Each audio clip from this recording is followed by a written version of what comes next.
هذه البيتزا الصغيرة بالعجينة الفاخرة، ما شاء الله تبارك الله. شوفوا التحمير من تحت. العجينة هذه معتمدينه تبقى هشة وخفيفة مرة. أوريكم من الداخل، بسم الله. شوفوا العجينة ما شاء الله تبارك الله. عجينة الفاخرة، عجينة هشة وخفيفة ورهيبة، مناسبة لكل المعجنات المنزلية، بيتزا، فطاير، خلية، أقماع. هذه العجينة حنا معتمدينها، بشرح لكم إياها بالضبط بالتفاصيل اللي تعطيكم عجينة ناجحة. تابعوا معنا تفاصيل. معنا حليب طازج بارد وهي تعتمد على الحليب، وعندنا سكر وخميرة نخلطهم أول شيء. بسم الله. حليب بودر، البقالة العادي، دقيق متعدد الاستخدامات، بنضيف عليه شوي ملح وباكينج بودر. نضيف على دفعات العجين. أول شيء شوي. أول ما تتماسك العجينة الحين بضيف الزيت وابدأ أعجن تقريبا 10 دقائق على درجة متوسطة. دهنت يدي بزيت، الحين بكور العجينة ونتركها تتخمر. العجينة نتركها تتخمر لين يتضاعف حجمها بإذن الله. صوصات البيتزا، ديترويت صوص بيتزا. هذا الصوص لذيذ ومعتمدينه، بحط لكم بالضبط بالمقادير، حتى طريقته سهلة. بنخلط كل المكونات بمحضرة الطعام ما عدا زيت الزيتون والثوم.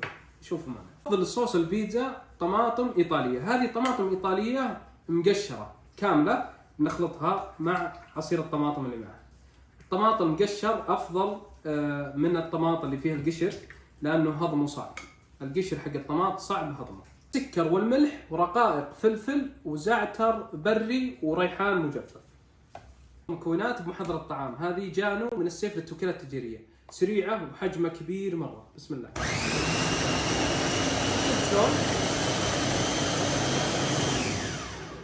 جاهزين. قدر على النار، نضيف زيت زيتون. الثوم حمسة بسيطة لا نحتاجه. بسم الله. بس الثوم حمسة بسيطة بس. نضيف الطماطم.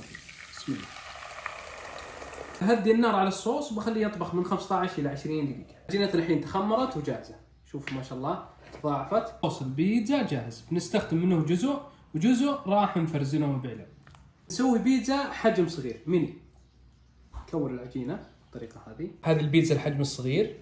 جهزنا العجين، عندنا جبن موزاريلا، صوص الطماط، فلفل بارد احمر واخضر، زيتون اسود واخضر. شيء جاهز معنا. صينيه عديمه الالتصاق للفرن، وهذه العجينه. بس نحط العجينه نضغطها ضغطه بسيطه بالطريقه هذه. اضيف صوص البيتزا، اضيف شرايح زيتون حبتين لكل بيتزا، مثل بعد فلفل احمر واخضر. البيتزا جاهزه ولا اضفت الجبن. نخبزها الحين بالفرن على اعلى حراره من تحت.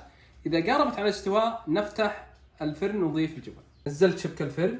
هذا فرن همر من السيف للتوكيلات التجاريه، خليته من الاسفل على اعلى حراره، ما راح تاخذ وقت كثير. اخذت بس 10 دقائق. الحين بضيف الجبن. شغلت الفرن من فوق ورفعت الشبك، بحمرهم تحميره بسيطه بس عشان يذوب الجبن، ما ياخذ دقيقتين.